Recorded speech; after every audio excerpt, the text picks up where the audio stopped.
Hey everyone, Scott here. There's a new pair of products that have been added to the official website. Interestingly, these aren't listed as expansions, they're in the other section, along with the premium packs and gift sets.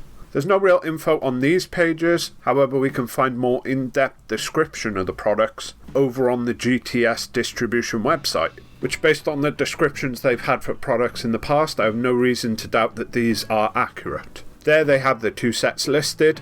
The first is called History of Goku, and the other is History of Vegeta. Now, if we actually look at the description they give of these products, we can get an idea of what they're going to contain. They're going to be 15 card sets. All the cards are going to be hollow, so they're all going to be foils, and 3 will have gold stamps on them. Presumably that'll be similar to the stamps we tend to find on pre-release cards, or it could just mean they have a bit of extra gold foiling like on the winner's version of the pre-release promos. Now, in the description they mention the 3 cards that are the centerpiece of the package. Just based on that, I don't think this is going to be like the Magnificent Collection set, where you'd get random foils in each box. There will probably be 3 cards in the Goku set, and then 3 in the Vegeta set that will be guaranteed to be the stamp cards. Now, it doesn't actually mention whether or not the cards in this set are going to be reprints or new cards. The wording is somewhat vague, but I get the impression from this description that the sets are going to feature reprints. In the first section, it twice mentions new illustrations, which you'd think would be a given if these were all going to be new cards. Also, where it mentions selected cards that most often go into decks. Selected is the important word there, I think. It implies that these have been picked from a larger list, rather than being brand new. Combine that with where it mentions the UW series just below, makes me think that all the cards in this set are going to be from the Unison Warrior series. That feels like a safe bet to me. And normally they list if there will be multiple copies of the card in a set, and there's no mention of that in these. So there do seem to be 15 different cards. Maybe it could be the same 12 cards in each set, and it's just the 3 stamp cards that would be different. That way you get one of each and you have half a play set of most of the cards. That seems a bit more reasonable than having to buy 4 copies of each set, but I guess we'll have to wait for the official announcement to find out about that. So I'm going to talk about some of the cards that I'd like to see reprinted in this set.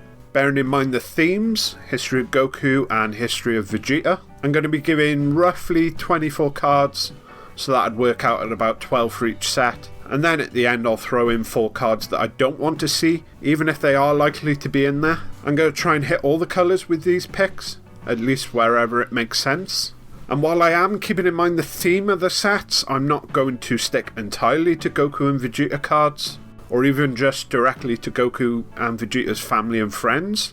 Unless they plan to do villain sets at some point in the near future, I can't see them totally avoiding any villains in these sets. So first up would be some Unisons.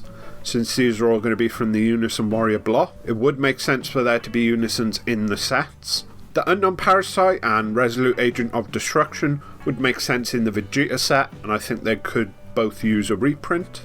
The pre-release promo Goku and Descendant of the King would both fit the Goku theme. The Goku Jr. and Vegeta Jr. from the 2020 anniversary box set. Given the theme of the sets, I think that would be a pretty appropriate card. Then, the set 10 counterplays, I think they should all be in there. With the exception maybe of the Vegeta, they're the best counterplay in each of their colours. And they're included in plenty of decks, which is what these sets are also supposed to be about. Then we can throw in the set 11 super combos also. They were all just in the latest anniversary box, but that hasn't stopped Bandai from double dipping in the past. And again, like the counterplays, with one exception, in this case the Great Saiyaman, they are all the best super combos for their colour.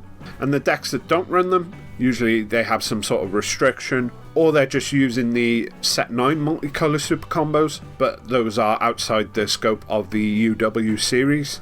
And then we have negates, which are included in all but the most aggro of aggro decks. And while I could very easily pick all the set 10 free if you have a Unison negates, those aren't all necessarily the ones I'd most like to see be reprinted.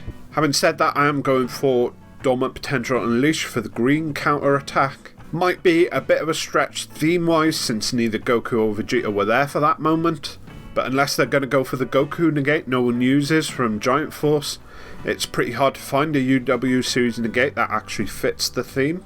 For red, I'm going to go with King Vegeta's Imposing Presence. For yellow, I'm going to say Power of a Super Saiyan, despite the fact it was just limited to one. Bandai have never been shy when it comes to including cards you only need one copy of, in products where you're expected to buy multiple to get a playset. For the blue, I'm going to go for Goku and Vegeta, Saiyan Synergy. And finally for black, I'm going to stretch outside the theme a bit for Oceania Shenron. Obviously the black negate most in need of a reprint. And by the way, I already have playsets of most of the cards I'm picking. I'm not just being selfish here. I have 4 of the Oceanus negate, but she does need to be reprinted.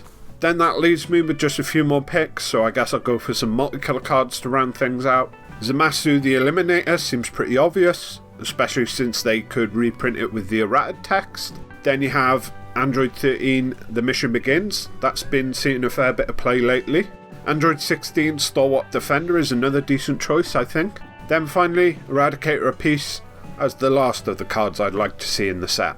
Now obviously I'm not expecting all these cards to be in these sets, especially for a $30 price point, but as long as these sets include 5 or 6 of the cards I've mentioned here, they probably should be worth the price. Once the contents of these sets are officially announced, I'll make a video where I talk about the sets and if they're worth grabbing, as well as potentially how many copies of each you might want to actually buy. Now before I call this video to a close, I'll talk about the 4 cards that I don't want to see in this set. But first up, it will be a bit of a cheat since it's not a single card, but a type of card that I don't want to see in this set, which is any kind of leader. I know I said earlier that Bandai do like to throw in cards that you only need one copy of in sets like these, but those are usually starter decks or expansions which have a much lower price tag and you generally only need to get 2 to get a full playset. If these sets are going to be $30 and only have 1 of each card, which does seem likely, they shouldn't include any leaders. Then for some actual specific cards that I don't want to see in this set, it's going to be a pair of them, Zarbon Cosmic Elite and Trunks Heroic Prospect. These cards have just been printed too often lately, and I think it's to the point with these 2 cards that no one needs more copies of them.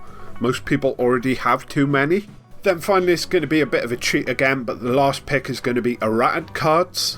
I think it would be okay for them to include 1 or 2 cards with erratas in these sets. Like I even mentioned the Zamasu myself earlier, but if this set somehow features a lot of errata cards, that would be an issue. It's fine when the card is being reprinted for other reasons, availability reasons, or if it's being given out pretty freely like in the revision packs. But if they announce the contents of these sets and they contain all the messed up Gokus from set 15, the errata field cards, if these sets contain a decent number of those cards where they're only being reprinted because of the errata, that would be an issue.